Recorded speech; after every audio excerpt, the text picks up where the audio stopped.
વિદ્યાર્થી મિત્રો, સ્વાગત છે તમારું પીપી સવાણી ઓનલાઈન લર્નિંગ પ્લેટફોર્મમાં. હું છું ચૌધરી અતુલભાઈ. આપણે આજે ધોરણ 9 વિષય સામાજિક વિજ્ઞાનમાં પ્રકરણ 18 વન્યજીવનની શરૂઆત કરવા જઈ રહ્યા છીએ. આ પાઠની અંદર ટોપિક છે ભારતના પ્રાણી ભૌગોલિક પ્રદેશો.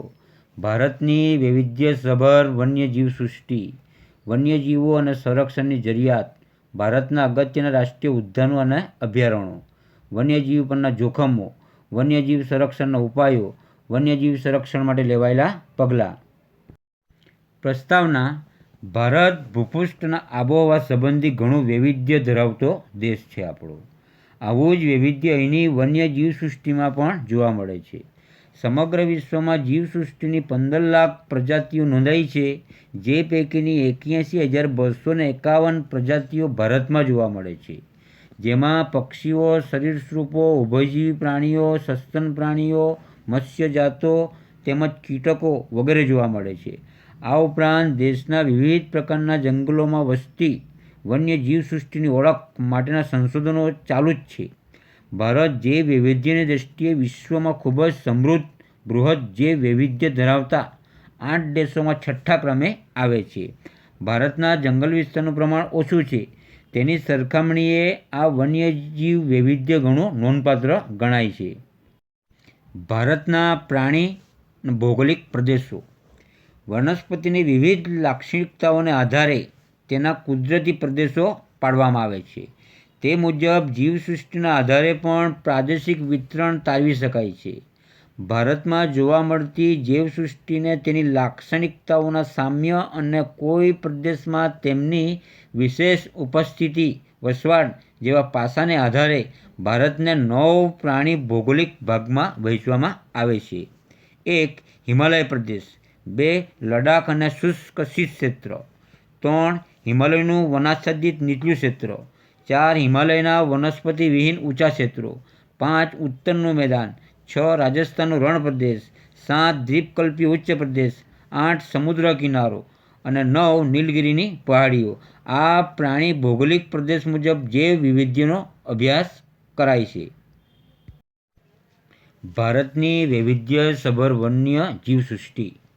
ભારતના ભૂપૃષ્ઠમાં વિશાળ નદી મેદાનો, દ્વીપકલ્પી ઉચ્ચ પ્રદેશ, પર્વતીય ક્ષેત્રો, દલદલના પ્રદેશો, સમુદ્ર કિનારાના તથા વનસ્પતિની દૃષ્ટિએ ગીચ એવા વર્ષાવનો, મોસમી પાનખર જંગલો, હિમાલય અને ઊંચા પર્વતીય ક્ષેત્રમાં આવેલ શંકુદ્રુમ જંગલોની વિવિધતા વન્યજીવોના નિવાસ માટેની વિસ્તૃત પ્રસાદ ભૂમિકા સર્જે છે. દક્ષિણના દ્વીપકલ્પીય વર્ષાવનોમાં એશિયાઈ હાથી, બ્રહ્મપુત્ર નદીના દલદલના ક્ષેત્રોમાં એકશીંગી ભારતીય ગેંડા, હિમાલયના ઊંચાઈવાળા ક્ષેત્રોમાં હિમદીપડા, જમ્મુ કાશ્મીરમાં જંગલી બકરીઓ અને કસ્તુરી મૃગ, દક્ષિણ ભારતના જંગલોમાં જંગલી ભેંસ, મધ્ય ભારત અને પશ્ચિમ બંગાળમાં વાઘ, કચ્છના નાના રણમાં ઘુડખર અને મોટા રણના જળપ્લાવિત ક્ષેત્રોમાં સુરગાબ જોવા મળે છે. ઘાસભૂમિના વિસ્તારોમાં લુપ્ત મનાતા પક્ષી ધોરાડની પણ તાજેતરના વર્ષોમાં પુનઃ હાજરી નોંધાઈ છે. જળપ્લાવિત વિસ્તારોમાં શિયાળા દરમિયાન ઠંડા પ્રદેશોમાંથી અનેક જાતના યાવર પક્ષીઓ ઉતરી આવે છે. તેમાં સાઇબેરિયન ક્રેન, પેલિકન, તિબેટિયન બતક, કુંજ, કરકરા વગેરે મુખ્ય છે.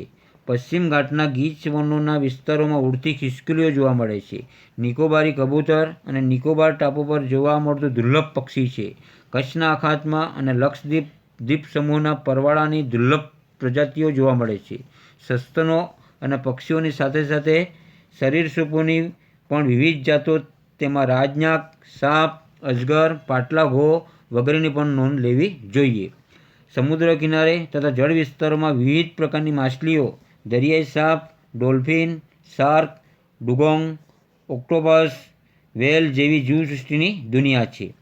જંગલ વિસ્તારો ઉપરાંત ખેતી થતી હોય એવા કૃષિ વિસ્તારો, ગૌચર અને પડતર જમીનમાં શિયાળ, વરુ, નીલગાય, હરણ, નોળિયા, સસલા, જંગલી સૂઅર, શેરડો વગેરે જેવા પ્રાણીઓ છે.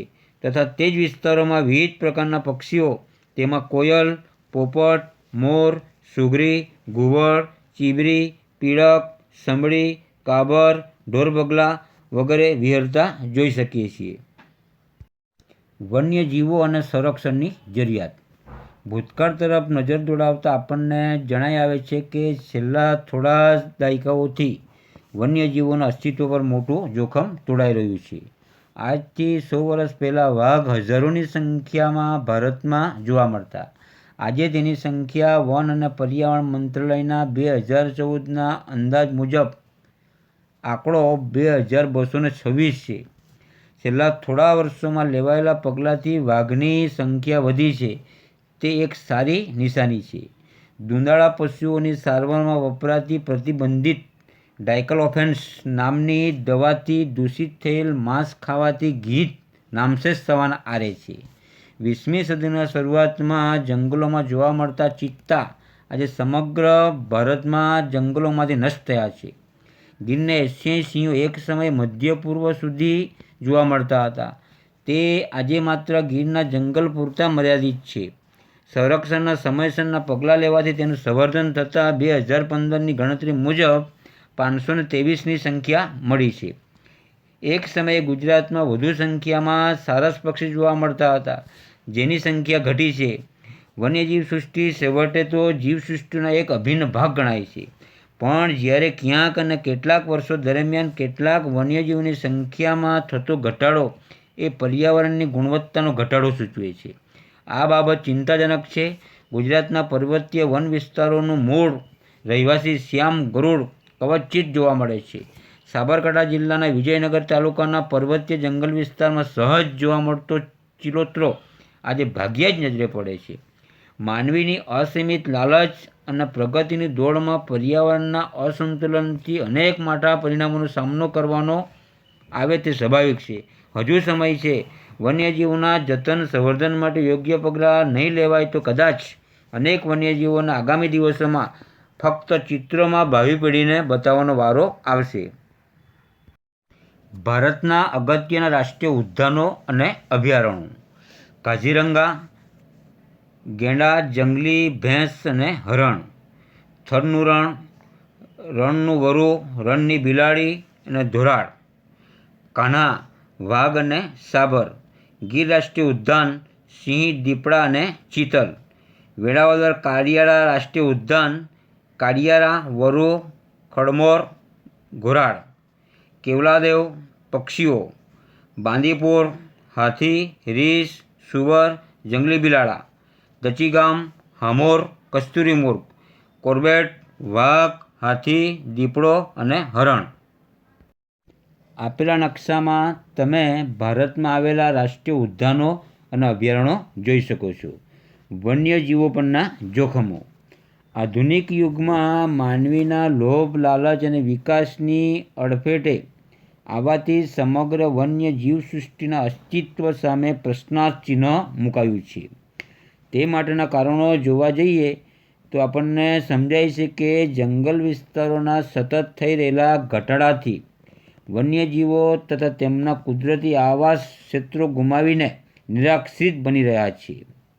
લોકો ખાલ, માંસ, દાંત, વાળ અને હાડકાં મેળવવા શિકાર કરે છે, એ એક મોટી સમસ્યા છે. જંગલોમાં પાલતુ પશુઓના ચરણથી તૃણાહારી વન્યજીવોને ખોરાકની અછત થતાં તેમની સંખ્યા પર માઠી અસર થાય છે. જંગલ ક્ષેત્રોમાં તૃણાહારી પ્રાણીઓની સંખ્યા ઘટતા માંસાહારી વન્યજીવોને પૂરતો શિકાર ન મળે તે સ્વાભાવિક છે. તેથી તે ખોરાકની શોધમાં માનવ વસ્તીમાં આવી ચડતા તે પશુનું મારણ કરે છે.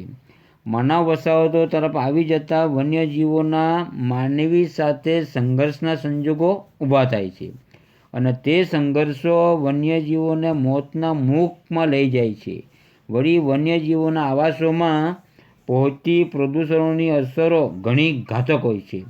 આ ઉપરાંત વન ક્ષેત્રોમાં થતી માનવ પ્રવૃત્તિઓથી વન્યજીવો પર માઠી અસરો પણ પડે છે. જંગલોના વિસ્તારોમાં થતા ઘટાડાથી ખોરાક અને આશ્રયની શોધમાં વન્યજીવો ક્યારેક માનવ વસ્તી તરફ આવી જાય છે.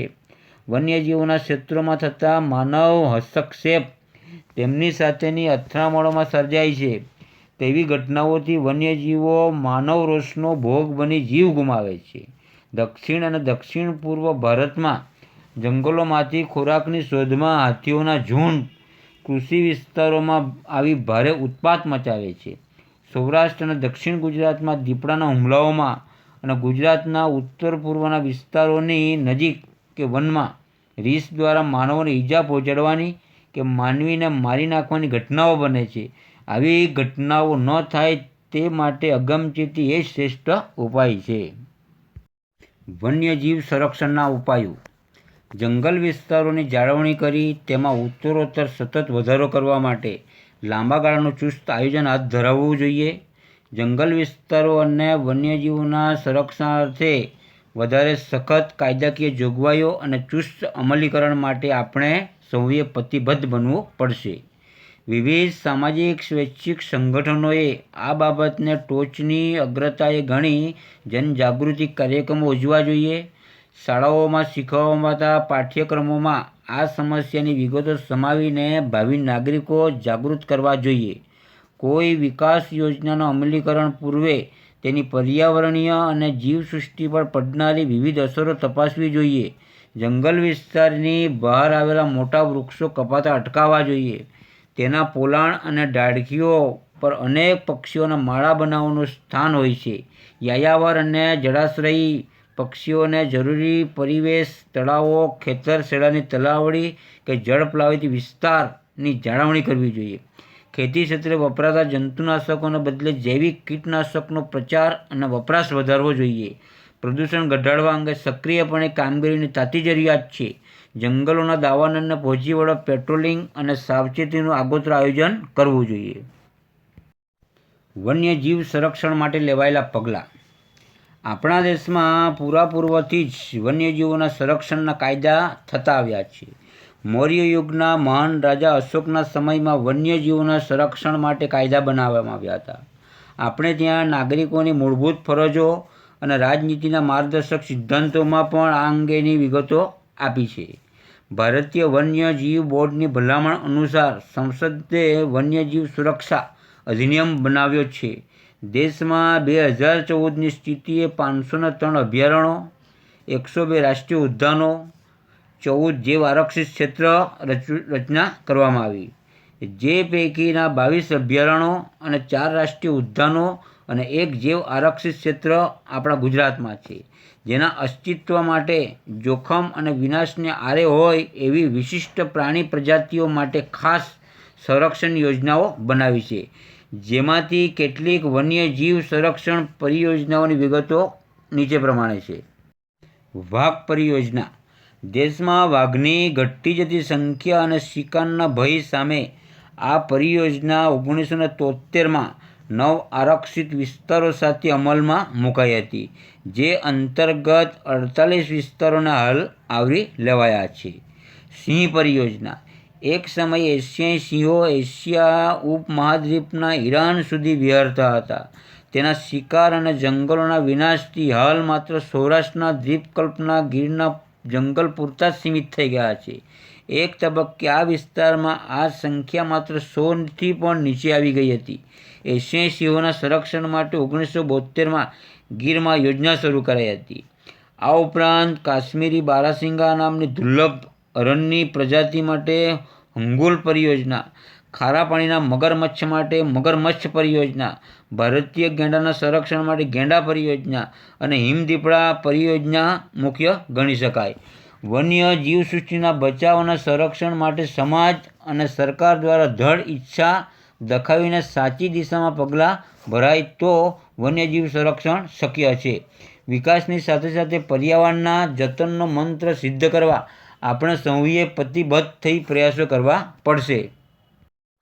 વિદ્યાર્થી મિત્રો, હવે આપણે પ્રકરણ 18 વન્યજીવનની સંપૂર્ણ માહિતી લઈ ચૂક્યા છીએ. તો હવે આ પ્રકરણનું સ્વાધ્યાય નોટમાં લખી તૈયાર કરવું અને અચૂક સહી કરાવી.